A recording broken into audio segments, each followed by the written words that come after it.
Manchester United have already chosen Marcus Rashford's replacement, but where is that story coming from and is it reliable? Strong interest in left-back Nuno Mendes, Harry Maguire's contract situation, injury updates, and all the latest Manchester United news and transfer news that will keep you right up to date with everything. Welcome to Man United Review. My name's Jamie.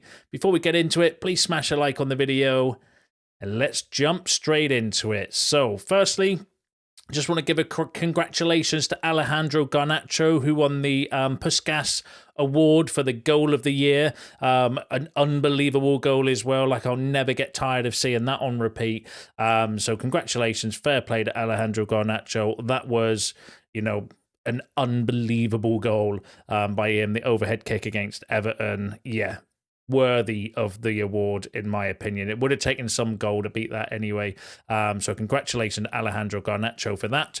He said it was a great goal, of course, but there is a lot more to come and a lot more to look forward to. Thank you all for your support. So just wanted to start with a little bit of positivity. So congratulations to Alejandro Garnacho for being the Puskas winner in 2024.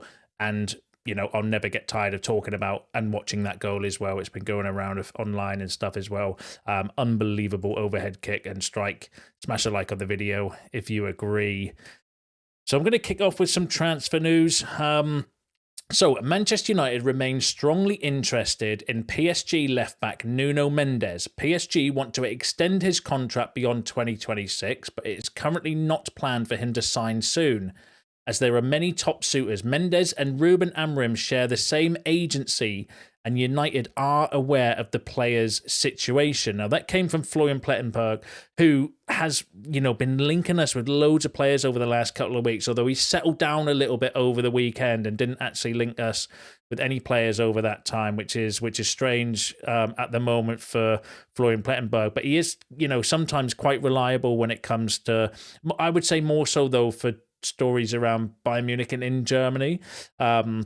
That's my kind of experience normally with Florian Plettenberg. But some of you, fair play, one of you mentioned in the comments actually the other day in a video that when we were discussing about left backs, it did say Nuno Mendes would be a shout, and he is a fantastic player.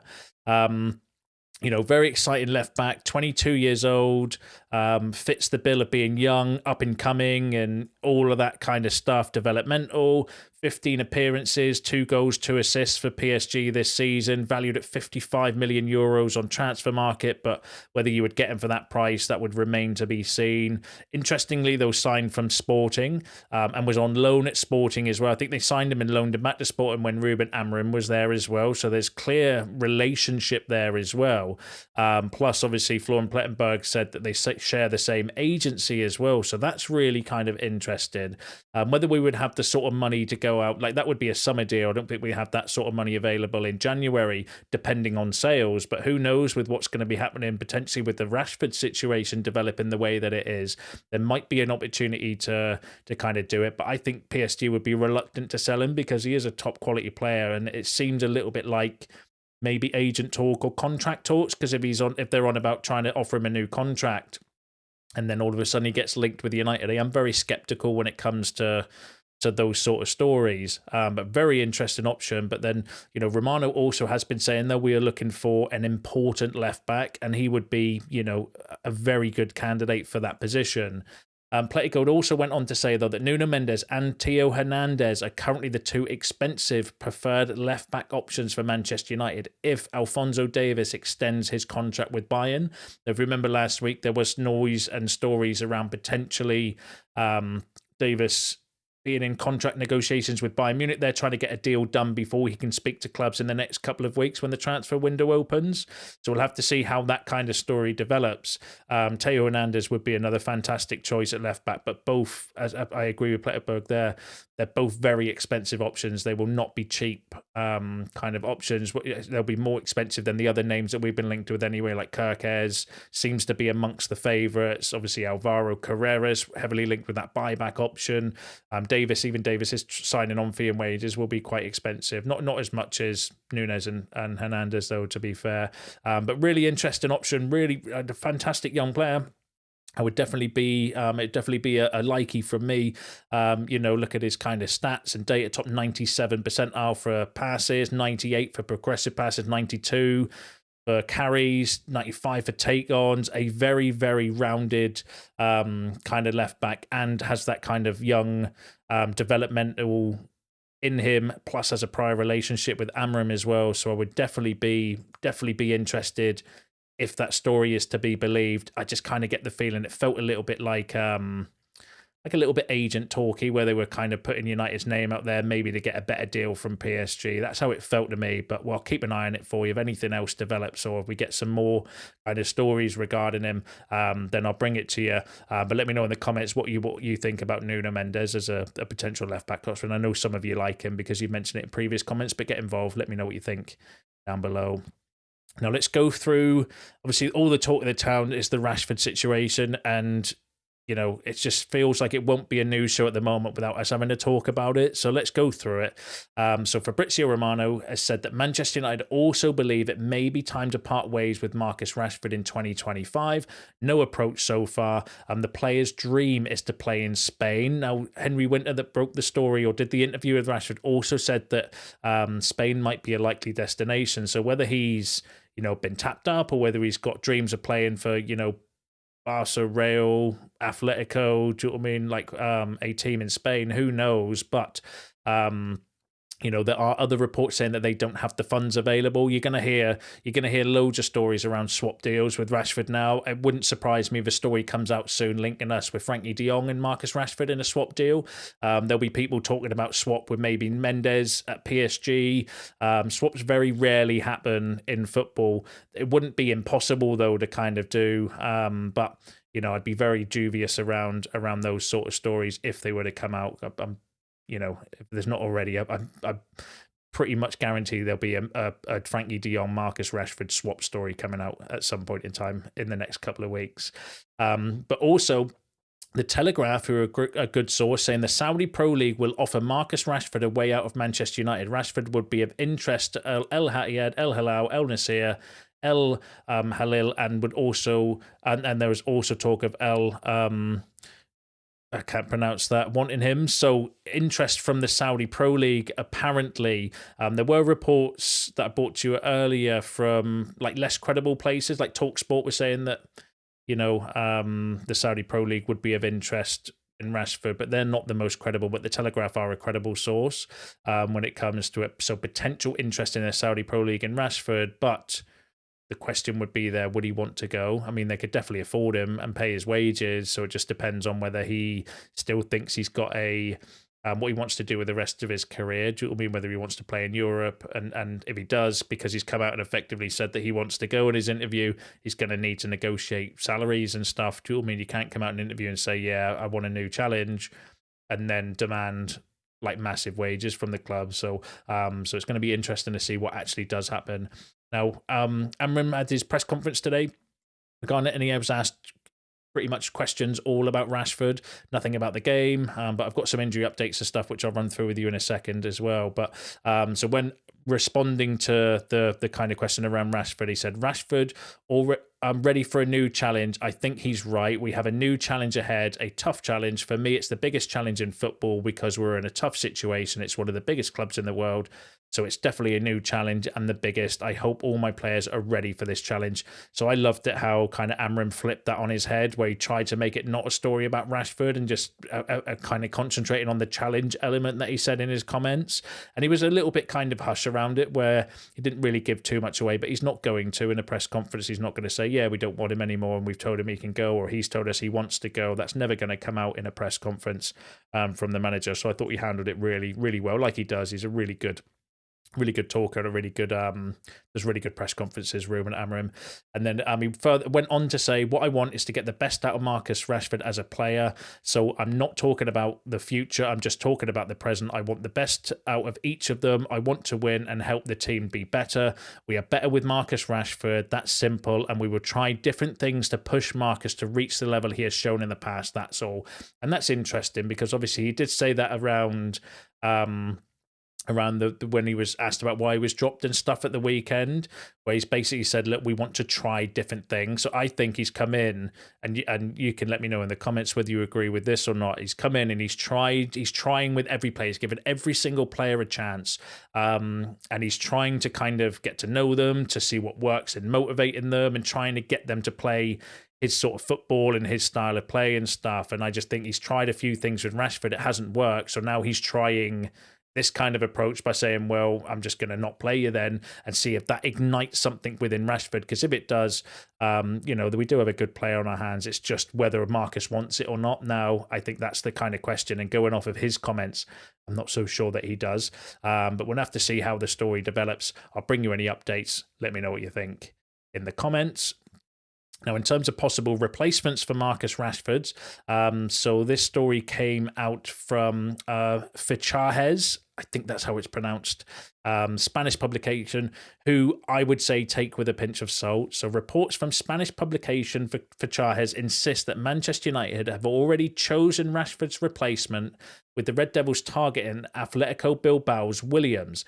It is understood that Man United have submitted a formal bid for the Athletic Bilbao winger in a bid to secure the young explosive talent for their attacking line, but the report warned that the transfer will not be easy, as the player has also attracted interest from other clubs such as PSG and Barcelona. Williams has a release clause of €58 million, which is £48 million, and PSG and Barca are also keen to bid heavily for the player, but Man United seem determined to lead the race to sign the Spain international. So again, not from the most credible source, so I would say take that one with a pinch of salt. But really interesting option, would be the kind of right profile, I suppose, to come in, as a kind of direct replacement for Rashford. But I just worry, could he play in that inside kind of left 10 position? I think he could. He's a very good player, real quality player, and that doesn't seem like a bad price. Neither does it £48 million. It's just the risk is Premier League football is totally different, and we've seen plenty of players come in and not succeed in the Premier League, and that's the risk with Rashford. We know that he can play in the Premier League. He's just not playing very well in it at the moment. But by the by, it is a risk bringing someone outside to kind of come in. But 22 appearances this season, 2 goals, 5 assists. Right-footed, left winger, can play on the right as well, so he can play in multiple positions. I think Amorim does want like a winger to play in that kind of inside position. I think he wants like 2 different profiles of 10s. One is more of a kind of creator on the ball, and one to make runs in behind. That's the way I kind of think he wants to play it. So he would be a really interesting option. I would just say take that story with a pinch of salt, because it's not coming from the most credible kind of outlet. I'd want to wait for way more credibility before I start getting excited about potentially bringing Nico Williams. But for that price, he definitely would be an interesting option. Let me know what you think about that in the comments. Now let's run through the other news. So let's do an injury update. So early indications are that Mazraoui is good. Further investigation needed for Mount. Too early to give an indication on time out. That came from United Menace. Amorim, though, has said in his in an interview that Mason Mount is not available this for tomorrow night's game against Tottenham. He has an injury. Mazraoui, we will see today. The rest of the squad are ready to play the game. We have to assess all the players and try not to get a lot of injuries. If we do that, we'll be strong in these kinds of moments. So again, suggesting obviously we do need the squad fully fit so that we can rotate, especially through this busy period. Like Amorim's had very little time on the training ground to implement his play style. I'm sure he'd love it if we weren't playing as many games as we are. And the kind of physical demands of playing this new system and stuff does mean we are going to need to rotate, and we're going to need substitutions as well. And it's just a real shame about Mason Mount. I jokingly said, actually, I just want to shout this out, jokingly said in a video before when Mount was coming back, let's have a bit of banter in the comments around how many appearances he would make before he got injured again. I said 3. A couple of you in the comments said 3. One of you was spot on with 5. He made 5 appearances before he was injured again, which is absolutely terrible. Mason Mount, I generally, I feel bad for him, but then also it's frustrating because he's a player that would really, really fit this system. He's just broken, isn't he? His body just seems broken, and he can't seem to stay fit for any length of time, which is really annoying. So shout out whoever said 5 in the comments. You were spot on. Now let's move on to another player actually. Who's done all right, I would say, the last couple of appearances is Anthony. Now, Ruben Amorim's had some comments around him saying that every person deserves a new beginning and the power is in their hands, because if they show it, I will put them into play. I just want to win. They are responsible to play, not me.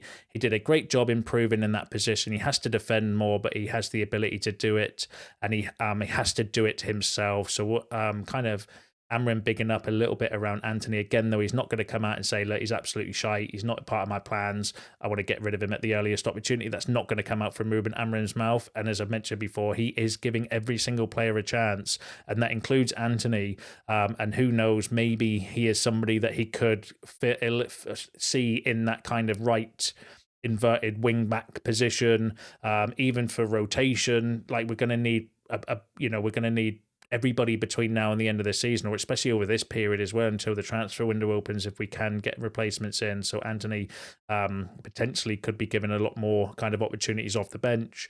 I still personally don't think he's got the right quality in the final third, but you can't question his work rate and his kind of commitment as you can some other players within the kind of squad in the team. He does give his all. I just don't think he's got the quality to be, a Man United player anyway. But I like the fact that Amorim is giving every single person a chance, and he's going to try and improve him. And it just shows that if he does the right thing, applies himself right, and trains well and develops, maybe he could be used as a backup in that sort of position. I mean, if Amorim turns Anthony into a top class player, he'll deserve a statue at United, won't he? But let me know what you think about that in the comments. Ethan Ennis is attracting January loan interest from several clubs throughout the English football pyramid, including Championship and League One sides. That came from the Manchester Evening News. So it's just another youngster that's potentially going to move out on loan. But if you remember a video I brought to you recently, and I think it was the Muppeteers that were saying around Sir Jim and that around the youngsters, where he wants to be a little bit more aggressive with them to basically say, look, if they're not good enough, or if they're not ready to play right now, then move them on and sell them, and as long as we include the buyback clauses and stuff, because we've had Ethan Wheatley's been linked with a move away, obviously Ennis there as well. There's been a few young players that have been linked with moves to Championship or League One sides, whether they'll be loans or whether potentially we could move them out permanently, but include like some buyback clauses and stuff. Who knows? But I do think it's the right thing. Some of these young players are not going to make it at United. Some of them will, but the only way to kind of know for sure sometimes is to send them out on loan and see what they're all about, because I do think we have some fantastic young players coming through at youth level, which I'll say it again, I've said it in previous videos, that's the one thing I think we've been getting right at United over recent years. But let me know what you think about that in the comments. And then the final story I've got for you regarding Harry Maguire. So Fabrizio Romano said the coaching staff of Ruben Amorim believe Harry Maguire could be the perfect fit for a back three. Man United can extend Maguire's contract for another season. Conversations are ongoing. Now, Amorim himself, actually, in the press conference after the Derby win, just throwing it out there again, said that he was the perfect player to fit in that kind of back three position. So he's clearly a player that he rates. Question I have about Maguire is, can he stay fit? Because he's starting to show signs at his age that he's picking up more and more kind of niggly knocks where he's out for a few weeks and stuff. Maguire himself, though, made some comments on his future, say, I still have this season left with an option in their hands. The discussions are positive. So Maguire himself said there is some kind of contract negotiation or situation going on between him and the club, whether that's a +1 or to extend the +1. I'm wondering, whether they're going to maybe try and see if they can extend his contract a little bit further, but do what they tried with Rafael Varane and David De Gea, which is negotiate it but as a pay decrease, because the problem with Maguire, he's on 250 grand a week, and I don't necessarily see him as a starter every week, but he is definitely a good squad player to have. And with Johnny Evans and Victor Lindelof leaving for free potentially in the summer, it's going to be a lot of upheaval in that situation. Plus, we've got other areas that we need to kind of strengthen. Keeping Maguire for another year is not the end of the world, in my opinion, because you're going to need to go out and get at least two, maybe two centre-halves anyway. If you're then going to have to go out and get three, it's a little bit too much. I reckon for the summer, it takes up too much of our budget. So we've got to kind of prioritise what we need. So giving him the year extension isn't the end of the world, but it's just his wages. So I'm wondering whether there's something going on. The fact Maguire himself said we're in negotiations, whether they're trying to kind of maybe give him another contract but on a reduced wage. Like that would be a good solution to the problem, because he's proven that he is a good player. He's had his problems, Maguire. Is he the future? No.